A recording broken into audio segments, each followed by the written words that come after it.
Today, saying I never found any videos to help with a simple oil change. Of course, on these old tractors is never quite so simple.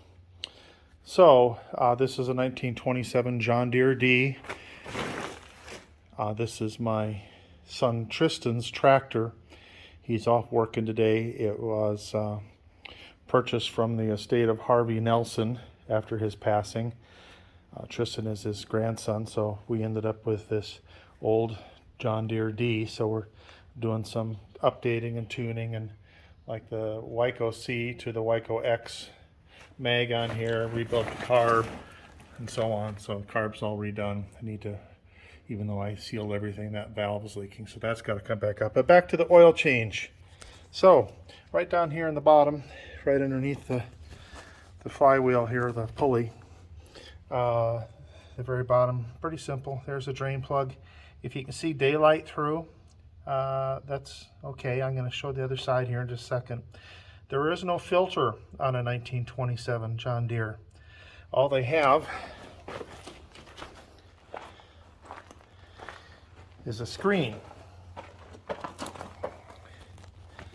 So if you look right here, this is a screen I just pulled out. Pretty relatively straightforward to get it out for the most part, other than you need to take off your steering arm here, so that needs to be disconnected, and I took it off from the knuckle there and dropped it. And then right here is the spot where it used to sit. Now in there you can see there's all kinds of well, you probably can't see yet, but let me see if I can get the flash on here. There's the light. No, let me do it with it already recording. In there, there's all kinds of debris, again, because there is no filter, just that screen that it sucks up the oil through the thing. And my guess is this is some dirt and debris that's been in here for God knows how long. What I've got here is a way to get it all out. So this is just a hive tool, because I do hives too, hooked to my vice grip, so I have enough length to reach back in here. I'm going to try to video and show you the love that's in here from all the years. So if that gives you an idea, there's lots of crap in here. Hopefully I just didn't break everybody's eardrums. But yeah, so clean this out. I've heard some guys are running some fuel down inside there, putting some gas in from the top, plugging, just to kind of loosen some of that up. Person could do that, but be sure and wipe that out. There is a gasket. Again, this is old, so this is pretty beat up, so I'm going to cut a new gasket and put in there.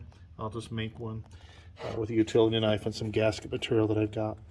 So anyhow, that's it. Get that cleaned out. I'm going to put that in the parts cleaner, get it super duper clean. Same in here. I'm going to clean out that as best I can, maybe pour a little gas down from the top to loosen up a little bit more of that.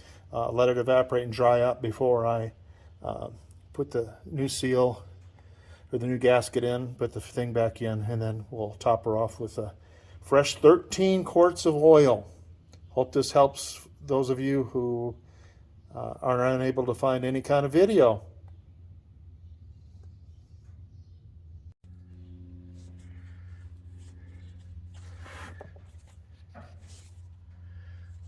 All right, here we go. We got light coming in, so we got a little glare from the front there, but get the light up in there a little. You can see that's the aftermath of getting all the debris cleaned out. If I can get the light in there too, so you can see.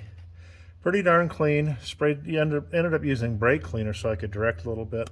There's a bolt that comes through from the front, or a nut that's for the front axle that comes through on the inside. So I'll need to dig around in there a little bit more, kind of get it cleaned out. But other than that, she's pretty darn clean. Go in and make a gasket and say clean that filter out. Went through half a roll of paper towels, rubbing and cleaning that out, but get it nice and clean, so as soon as I put the oil in, it won't end up nasty and black right off the bat. So anyhow, that's what she looks like.